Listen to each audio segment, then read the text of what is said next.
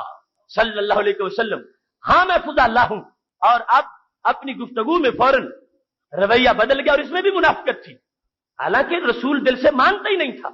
نام یا رسول اللہ صلی اللہ علیہ وسلم، ہاں میں فضالہ ہوں۔ میرے نبی علیہ السلام نے فرمایا ماذا تحدث به نفسک، تمہارے دل میں کیا خیال تھا جب تم ادھر آئے تھے؟ ماذا تحدث به نفسک، تیرے نفس کا خیال۔ حدیث نفس کہتے ہیں اس بات کو کہ جس کو زبان پر نہ لایا جائے، دل کی بات، حدیث نفس، جو بار بار تم دل میں خیال کرتے تھے اور تم نے اپنے دل میں جس بات کو رکھا اور کسی کو بتایا نہیں۔ ماذا تحدث نفسک، بتاؤ اپنے دل میں کیا بات تم کر رہے تھے، کیا خیال لے کر آئے تھے، کیا سوچ رہے تھے؟ تو کہنے لگا لاش ہے، کچھ بھی نہیں تھا، ویسے ہی میں آیا ہوں۔ اور ساتھ اتنی منافقت، کنت اذکر اللہ، میں اللہ کا ذکر کر رہا تھا۔ اللہ کے ذکر کی ڈھال میں منافقت کرنا یہ شروع سے معاملہ۔ کنت اذکر اللہ، میرے نبی علیہ السلام نے فرمایا دل میں کیا خیال تھا، دل کی بات بتاؤ۔ تو کہتا ہے کنت اذکر اللہ، پہلے کا لاش ہے، کوئی بات نہیں تھی، بس کنت اذکر اللہ، میں تو اللہ تعالیٰ کا ذکر کر رہا تھا۔ اسے یہ خبر نہیں کہ یہ میرا دل تو چھوٹا سا ہے اور ان کی نگاہ تو پوری کائنات کی رازدان ہے، چھپا رہا ہے بات کو، کچھ بھی نہیں، بس دل میں میں ذکر کر رہا تھا۔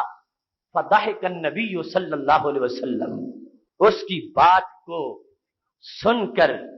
میرے نبی علیہ السلام نے مسکرانا شروع کر دیا۔ تیرے دامن میں چھپے چور انوکھا تیرا۔ سرکار مسکرا کے کہتے ہیں استغفر اللہ، اللہ سے اپنے جرم کی معافی مانگو، اللہ سے اپنے گناہ کی معافی مانگو، اللہ سے اپنے گناہ کی معافی مانگو۔ تم ایک تو برے ارادے سے آئے تھے اور پھر تم جھوٹ بول رہے ہو، ایک تو کائنات میں سب سے پلید خیال جو تمہارے دل میں تھا اس کو تم اللہ کا ذکر کہہ رہے ہو۔ استغفر اللہ، خدا سے گناہ کی معافی مانگو، تم آئے تھے مجھے شہید کرنے کے لیے اور مجھ سے باتوں کو چھپا رہے ہو، سامنے آؤ۔ فوادہ یادہ علی قلبہ، نبی اکرم صلی اللہ علیہ وسلم نے ریشم سے نرم اور کستوری سے خوشبودار ہاتھ حضرت فضالہ کے دل پہ رکھ دیا۔ وہ آئے تھے شہید کرنے کے لیے اور میرے نبی علیہ الصلوۃ والسلام نے اس برے ارادے سے آنے والے کو بھی محروم نہیں رہنے دیا۔ میرے نبی علیہ الصلوۃ والسلام کے پاس جو آیا اتنے برے ارادے سے، فوادہ یادہ علی قلبہ، اپنا ہاتھ مبارک دل پہ رکھا، حتی سکن قلبہ، فضالہ کہتے ہیں اتنا سکون کبھی بھی نہیں آیا تھا جتنا سکون میرے دل کو میسر آ گیا۔ وہ فضالہ جو دہکتا انگارہ تھا، جس کے اندر خباثت کا لاوا ابھر رہا تھا، یہ میرے نبی علیہ السلام کی شان ہے، ایک قطرہ ان کی رحمت کا زہریلے سمندر میں پڑ جائے تو وہ میٹھا ہو جاتا ہے۔ ہاتھ رکھا ہے ان کے دل کے اوپر، وہ کہتے ہیں دل کو سکون آیا جیسے وادی سرور میں اتر آیا ہوں، وادی سرور میں آ گیا ہوں۔ وکان یقولو، اس کے بعد یہ جو معاملہ تھا وہ تو یہ سامنے آ گیا، آئے تھے تو دل زہریلا تھا، اب دل میٹھا بن چکا تھا، آئے تھے تو نحوست کی علامت تھے، اب وہ رحمت کا نشان بن چکے تھے، آئے تھے تو ان کی منافقت ان کو ڈھانپے ہوئی تھی، جا رہے ہیں تو سعادت نے ان کو آغوش میں لے رکھا ہے۔ رسول اکرم نور مجسم شفیع معظم صلی اللہ علیہ وسلم نے اس برے ارادے سے آنے والی انسان کو صرف معاف ہی نہیں کیا بلکہ محبوب علیہ السلام نے اس کو جہنم سے نکال کے جنتی بھی بنا دیا۔ راوی کہتے ہیں کان یقولو، اس کے بعد جب کبھی بھی بات ہوتی تھی تو حضرت فضالہ رضی اللہ تعالی عنہ کہتے ہیں واللہ ما رفع یدہ عن صدری، لوگوں کچھ نہ پوچھو مجھے کیا ہوا، خدا کی قسم ہے اتنا بڑا انقلاب میرے دل میں آیا اور اتنا جلد انقلاب آیا، خدا کی قسم ہے حضرت محمد مصطفیٰ صلی اللہ علیہ وسلم نے اپنا ہاتھ مبارک ابھی میرے سینے سے نہیں اٹھایا تھا، حتی ما خلق اللہ شیئا احب الی منہ، آپ کے ہاتھ اٹھانے سے پہلے میرے دل کا یہ حال ہو چکا تھا کہ میرے دل میں آپ کی ذات کے مقابلے میں ہر چیز ہیچ ہو چکی تھی اور آپ کی ذات میری سب سے بڑی محبوب بن چکی تھی۔ سرکار صلی اللہ علیہ وسلم کے ہاتھ کے اٹھانے سے پہلے، ہاتھ رکھا ہے اٹھانے سے پہلے تھوڑے سے لمحے میں، تھوڑے سے وقت میں انقلاب کتنا آیا ہے، کتنی تبدیلی آئی ہے۔ کہتے حتی ما خلق اللہ شیئا، اس روئے زمین پر اللہ نے کوئی چیز بھی ایسی نہیں پیدا کی کہ جو ہاتھ اٹھنے سے پہلے پہلے اس کے مقابلے میں نبی علیہ السلام کی محبت کا جھنڈا اونچا نہ ہو چکا ہو، خواہ وہ بیٹے ہو، خواہ وہ بھائی ہو، خواہ وہ بیوی ہو، خواہ وہ کاروبار ہو، ما خلق اللہ شیئا، خواہ وہ کعبۃ اللہ ہو، زمین کے مقدس مقامات ہو، کچھ بھی ہو، ما خلق اللہ، خواہ وہ جنت اور فردوس کی وسعتیں اور نکاتیں ہو، کائنات میں کوئی چیز بھی ایسی نہیں ہے کہ اس مختصر سے وقت میں جس کے اندر ہر چیز سرنگو ہو چکی تھی اور مخلوق کی ہر فرد کی محبت پر میرے دل کے اندر نبی علیہ السلام کی محبت غالب آ چکی تھی۔ محمد ہے متاع عالم ایجاد سے پیارے، پدر مادر برادر جان و مال اولاد سے پیارے، یہ انداز ہے رسول اکرم نور مجسم شفیع معظم صلی اللہ علیہ وسلم کے ہاتھ کے انقلاب کا۔ خالق کائنات نے اس لیے فرمایا تھا کتاب انزلناہ الیک لتخرج الناس من الظلمات الی النور، ہم نے کتاب نازل اس واسطے کی ہے تاکہ جو ظلمت میں ڈوبے ہوئے ہیں ان کو پکڑ کر نور کے مینارے بنا دو۔ اب حضرت فضالہ کہتے ہیں میں واپس ہوا، جب اپنے قوم کی طرف گیا کنت اتحدث الی امرا، تو میری ایک دوست تھی خاتون جس سے میں باتیں کرتا تھا، اس نے مجھے اپنی طرف بلایا تو میں نے اس کو دور سے یہ جواب دیا یا اللہ علیک والاسلام۔ اب وہ پہلے والا نقلی اسلام ختم ہو گیا، اب اصلی اسلام میرے دل میں آ گیا ہے۔ اب میں جو اسلام لے آیا ہوں اس نے مجھے تیرے ساتھ باتوں سے منع کر دیا ہے، اب میں تجھ سے نہیں بول سکتا، اب میں تیری طرف دیکھ نہیں سکتا، میں رسول اکرم نور مجسم شفیع معظم صلی اللہ علیہ وسلم کی محبت کا دیوانہ بن گیا ہوں۔ رسول اکرم صلی اللہ علیہ وسلم نے مجھے میرے دل کا علاج کر دیا ہے اور میرے دل میں انقلاب برپا کر دیا ہے۔ یہ پاک محبوب علیہ الصلوۃ والسلام ہیں جن کو اللہ نے دل دیکھنے کی توفیق بھی دی ہے اور دل بدلنے کی طاقت بھی عطا فرمائی ہے۔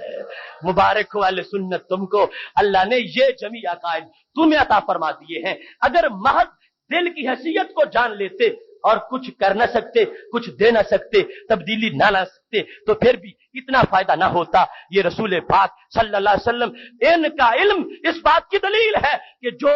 معاشرے کے اندر لوگ کسی سے بھلا کرتے ہیں یا کسی کو کچھ دیتے ہیں وہ میرے نبی علیہ السلام کے حسن اور سرکار کی عطا کے کروڑویں حصے کا بھی مقابلہ نہیں کر سکتے۔ یہ جو بھی دے گا اپنی معلومات کے مطابق، اور سرکار جو دیتے ہیں اپنی معلومات کے مطابق۔ ان کی معلومات کا دائرہ چھوٹا ہے لہذا تھوڑوں کو دیتے ہیں، اور نبی علیہ الصلوۃ والسلام کی معلومات کا دائرہ وسیع ہے۔ اس کو شان رسالت کہا جاتا ہے۔ ایک وہ ہے جسے صرف ایک دکھی کا پتہ ہے، وہ اسی کا اس علاج کرے گا اور اسی کو کچھ دے گا۔ ایک وہ ہے جس کو 10 دکھی لوگوں کا پتہ ہے، اور ایک وہ ہے کہ جس کو خالق کائنات جل جلالہ نے جانے جہاں بنایا ہے۔ امتی کو کانٹا چبھے درد ان کو ہوتا ہے۔ اور پھر صرف یہی نہیں، انسانوں میں سے نہیں، اللہ تعالیٰ نے ان کو سب کا نبی بنایا ہے اور ہر ذرے کا علم بھی عطا فرمایا ہے۔ اس واسطے دل کو دیکھا تو دل کا علاج بھی فرما دیا۔ دل میں منافقت تھی اور دل میں جو خیال تھا اس خیال کی خبر دی ہے، اس خیال کے بارے میں مطلع فرما دیا ہے۔ اور ایسے ہی ہمیں علم غیب کی جو فضیلت ہے، لوگ اس کے بارے میں پوچھتے ہیں اس کا نبوت کے ساتھ تعلق کیا ہے، اس کا رسالت کے ساتھ تعلق کیا ہے، تو یہ دلائل اس لیے میں پیش کر رہا ہوں کہ یہ رسالت کا حصہ ہے۔ اگر نبی کو دل کی سیاہی کا پتہ نہیں چلے گا تو اس دل میں نور کیسے بھرے گا، اس دل کو منور کیسے کرے گا؟ خالق کائنات جل جلالہ نے یہ علم بھی دیے ہیں اور پھر نور دینے کا منصب پہلے ہی عطا فرما رکھا ہے۔ یہی وجہ تھی کہ جس وقت گزر رہے تھے، مر رسول اللہ صلی اللہ علیہ وسلم بقبرین فقال يعذبان، گزرتے گزرتے 2 قبروں کے پاس سے فرمایا ان دونوں کو تو عذاب ہو رہا، وما يعذبان فی کبیر، اور عذاب کسی کبیرہ گناہ کا نہیں ہو رہا۔ علم کا کتنا دخل ہے نبوت میں، علم غیب کا۔ سرکار گزر جاتے اور ان مکینوں کی خبر نہ ہوتی، وہ قیامت تک عذاب میں جھلستے رہتے۔ یہ میرے نبی علیہ السلام کی شان ہے، گزرتے ہوئے بتا دیا ان دونوں کو عذاب ہو رہا ہے، اور صرف بتایا ہی نہیں، ٹہنیاں لگا کر ان کے عذاب کو دور بھی فرما دیا ہے۔ جب ٹہنیاں لگائی ہیں، بخاری میں ہے، صحابہ نے پوچھا لما صنعت ھذا، یہ کیوں کیا؟ فرمایا لعلہ ان یخفف عنہما ما لم یبسا، فرمایا یہ ٹہنیاں جب تک ہری بھری رہیں گی یہ عذاب سے بچے رہیں گے۔ اور یہ آگے لانا معاملہ ہے کہ جس ٹہنی کو سرکار کے ہاتھ لگے کیا وہ خشک ہوتی ہے یا ہری ہی رہتی ہے؟ یہ عذاب چلا رہے گا۔ اور یہ انداز ہے میرے محبوب علیہ الصلوۃ والسلام کا، اور یہ اس طرح ٹہنیوں کا ہرا بھرا رہنا یہ آپ کی خصوصیت ہے، لیکن یوں ٹہنیاں لگانا یہ تو سب کو اس سنت سے پیدا پہنچے گا۔ بخاری بھی ہے، صحابہ کرام نے وصیتیں کی، صحابی وصیت کر رہے تھے جب میں چلا جاؤں گا میری قبر پہ بھی ٹہنیاں لگانا، کیونکہ اس کی وجہ سے اندر کے معاملات آسان ہو جائیں گے۔ یہ علم ہے، اور یہ علم کیا نبوت سے ریلیشن شپ ہے، یہ ضابطہ رابطہ اور تعلق ہے نبوت کے ساتھ ان علوم کا۔ رسول پاک صلی اللہ علیہ وسلم نے صرف یہ نہیں بتایا ان کو عذاب ہو رہا ہے، یہ بھی بتایا کس وجہ سے ہو رہا ہے، یہ بھی علم کا حصہ تھا۔ اور اب شریعت اور علم غیب کا کتنا مضبوط تعلق ہے، حصہ کس لحاظ سے ہے؟ فرمایا ان میں سے کان احدہما یمشی بالنمیمہ، ایک چغل خور تھا، اور دوسرا کون تھا؟ فرمایا دوسرا پیشاب کی چھینٹوں سے نہیں بچتا تھا۔ کبیرہ گناہ ان کا نہیں، پتہ چلا صرف ان کا ہی پتہ نہیں، ان کے نامہ اعمال کا بھی پتہ ہے، معلومات ہے۔ فرمایا یہ وہ کام ہے۔ تو اب یہ خبریں غیب تھی اور قیامت تک کے لیے درس شریعت بھی بن گیا کہ لوگوں پیشاب کی چھینٹوں سے بچا کرو، کیونکہ اس وجہ سے بھی عذاب قبر میں ہو سکتا ہے، اور چغل خور نہ بنو، اس وجہ سے بھی عذاب قبر میں ہو سکتا ہے۔ وہ لوگ عقل کے کس حصے کے مالک ہیں جو یہ کہہ دے کہ امور اور علوم غیب کا کوئی شریعت سے تعلق ہی نہیں ہے اور یہ نبی کی کوئی شان ہی نہیں ہے، جبکہ ہم جس جہت میں دیکھتے ہیں پتہ چلتا ہے بڑا قریب کا تعلق ہے، اور اس کی وجہ سے دونوں جہاں میں امت کو سعادتیں حصے میں آئی ہیں۔ رسول اکرم نور مجسم شفیع معظم صلی اللہ علیہ وسلم کے علوم نے، علم غیب نے جو درس دیے اس کا اس سے بھی پتہ چلتا ہے۔ آخری بات اس موضوع کی اس وقت ختم کرتا ہوں۔ میرے نبی علیہ السلام کے ایک غلام تھے مدعم، جن کو کہا جاتا تھا مدعم، وہ جب شہید ہوئے خیبر کے بعد وادی قرا میں آئے ہوئے تھے تو ان کو ایک گمنام تیر لگا، پتہ نہیں کس نے مارا تھا، وہ شہید ہو گئے۔ جب شہید ہو گئے لوگوں نے کہا ہنی اللہ الجنہ،